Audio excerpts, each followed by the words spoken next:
Hi everybody and welcome back to the channel.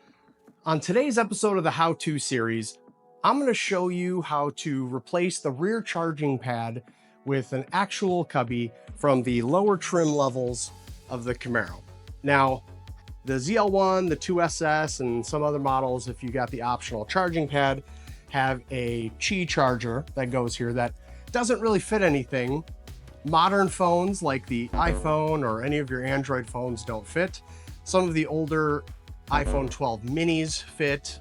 It's really great for charging your AirPods if you have those, but otherwise it's a complete waste of space. So on the lower trim levels, you actually get a cubby pocket. So today I'm going to be showing you how to remove the center console and then replace that cubby with this unit here. Come with me to the bench. I'll show you all the tools that we need.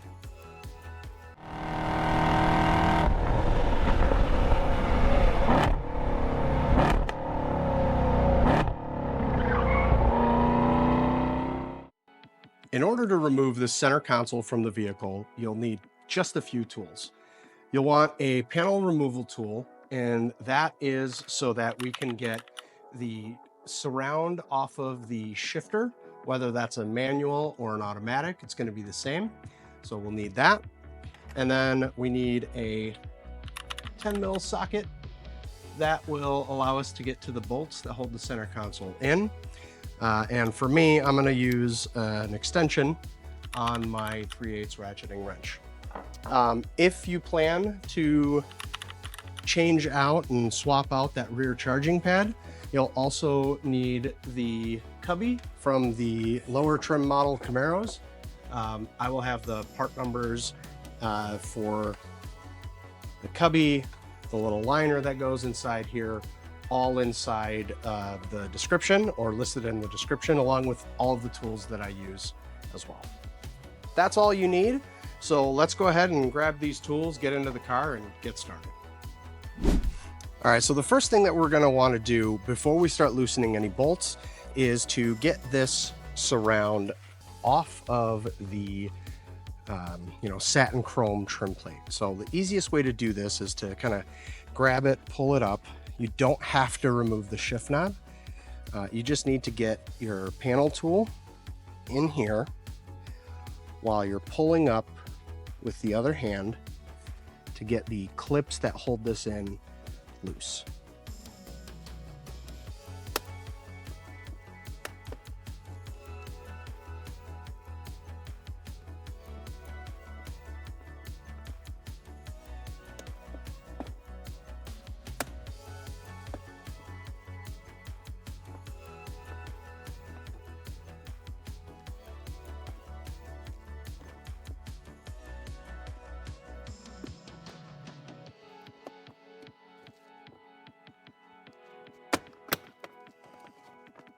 Now, once you've done that, you can lift the boot up and just kind of set it on a diagonal here. The next step is to remove the knee bolsters on the sides of the center console, where we'll find the 10 millimeter bolts. And to get these off, you just kind of pull upward and out, and they will come off, exposing the 10 millimeter bolt right here and right here. Do the same on the other side.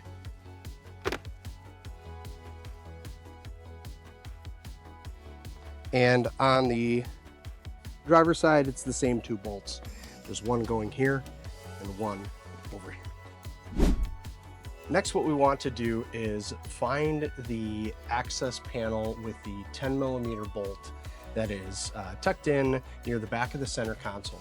Easiest way to find them is move your seat all the way forward and then fold the seat flat. Using your panel removal tool, you'll get in here and pop that open. And then there is a little retaining piece on it, but it rarely stays in. That's fine, no worries. If you end up losing one of these, I will have the part numbers for these in the description as well. Now, inside here is where one of the 10 millimeter bolts is, or the last 10 millimeter bolt. So you'll loosen this one, and then the two up front on each side of the vehicle, and then it's ready to pop up.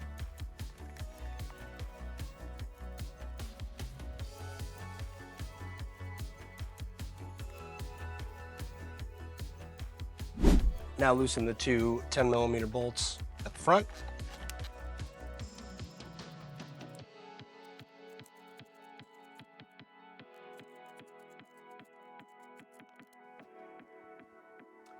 And repeat that on the driver's side. Now, in the interest of time, I'm not going to show you that, because if you can do it on this side, well, you can do it on the other side. Now that you have all of the bolts removed, you want to make sure that you peel back the rear seat here, because this portion where the charger is lips underneath. So that is something that you want to just tuck your fingers in there and then pull up, and then you will get it over the seat. And we'll move to the front here.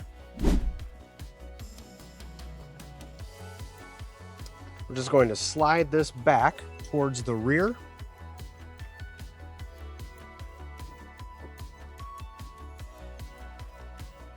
We're going to twist this so that it can slide down out of this piece here. And as we lift up, there are a few harnesses under here that we have to disconnect.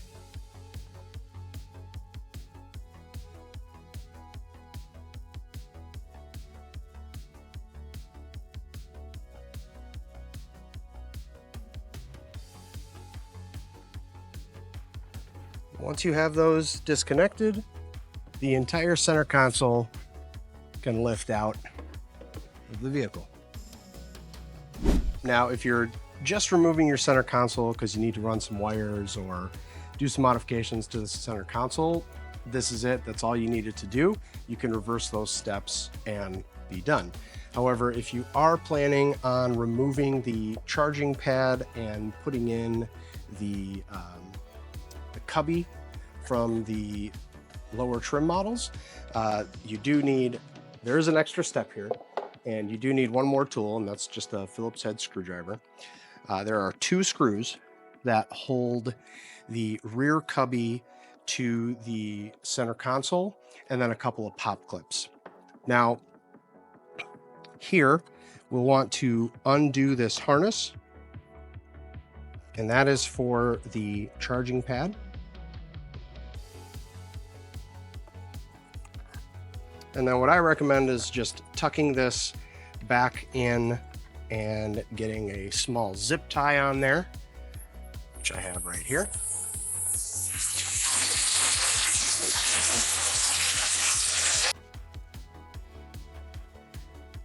That way it is out of the way and will not interfere with anything going forward. And as always, trim your zip ties. Now, once we've done that, you've got one Phillips head screw down here.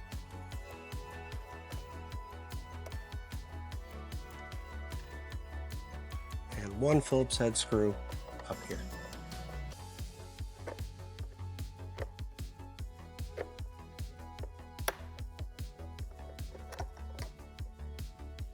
Once you have those out, it's just a matter of applying pressure and separating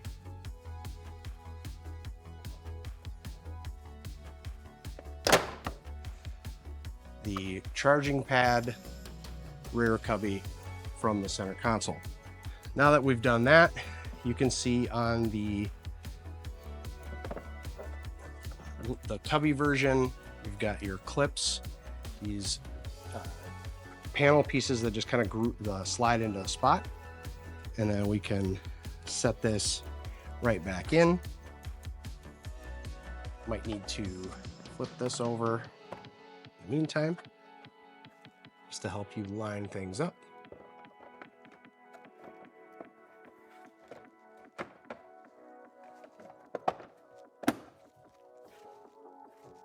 Now, once you've done that, tip it back over so that you can get your two screws back in.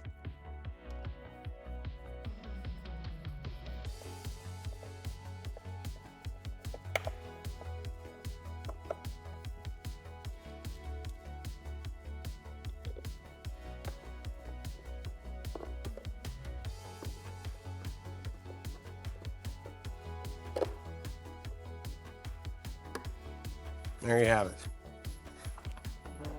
You're all set, and now you have the cubby at the rear of the center console. There's also a little liner in there so things don't slide around on plastic. We'll drop that in. We're ready to put this back into the car as soon as I get rid of this, whatever this gross is. All right, now that we're back in the car, we're going to bring the center console in, and then to reinstall, we're going to follow the same steps as before. I'm going to slide the front of it down and make sure that we get the shifter, boot cover, whatever, in, just like that. And then when we have it in this position here, we want to make sure that we reconnect all of our harnesses. And one thing I want to point out here is there is a post down here that the harness, this group of harnesses actually sits on. So you'll do that and then reconnect your harnesses.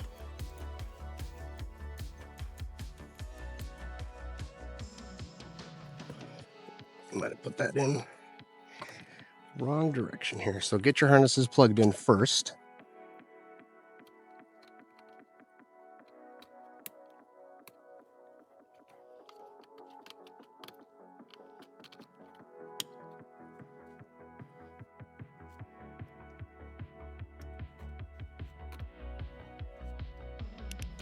And once those are plugged in, and make sure that you set this harness post, like a piece of plastic,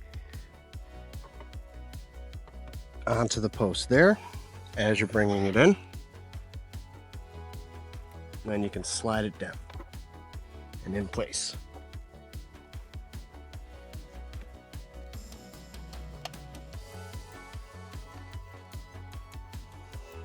Once you have that slid forward, you can bring your console down, and then what you need to do is lift this back seat portion to tuck the back side of the harness in.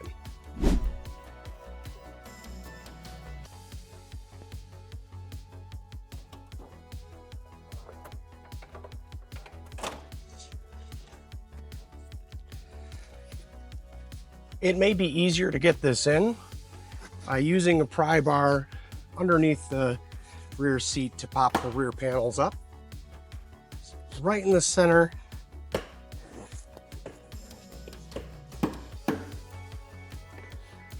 Right in this area here.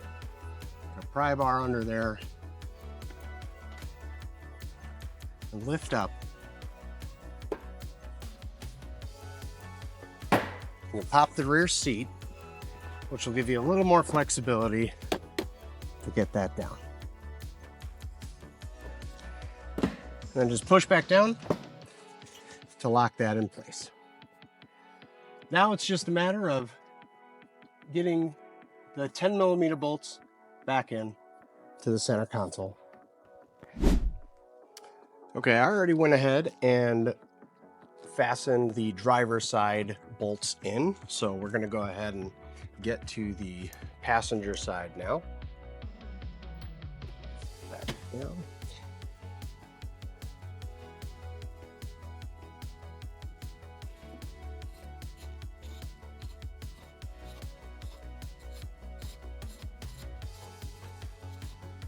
Now these are long bolts.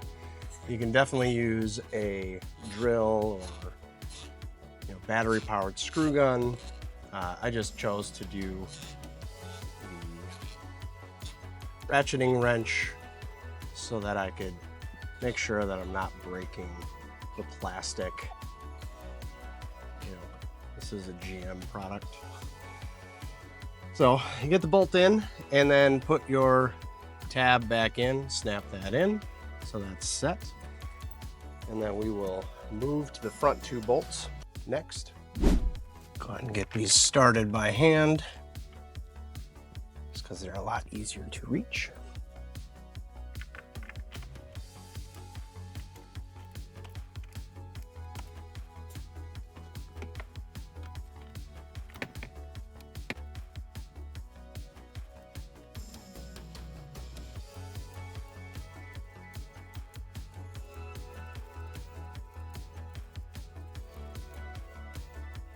And then once those are tightened, we can go ahead and just pop the knee pad panel back into place. Just like that. And the last thing left to do is get the shifter boot back up. All right, last step. This is just going to snap back into place. There are about 5 positions where this grabs hold at the back, and then 2 at each side here. So just pop those in. And there you have it. Another how-to series done. You've pulled your center console out, put it back in, and maybe even swapped out this absolutely useless charger pad for the cubby hole. Hopefully you learned something today, enjoyed the video. Let me know in the comments if you like this kind of content, you want to see some more stuff, or if you have anything in particular that you do want to see. I would love to make the video for you. It's coming to be cold, and soon we're going to hit winter here in Minnesota, so I'm going to have some free time in the garage. Less track days, more garage time. But either way, let me know. A reminder, all of the links for everything that I used today, including the part numbers for the cubby and other parts, are going to be in the description down below. So till next time, till the next project, we'll see you then.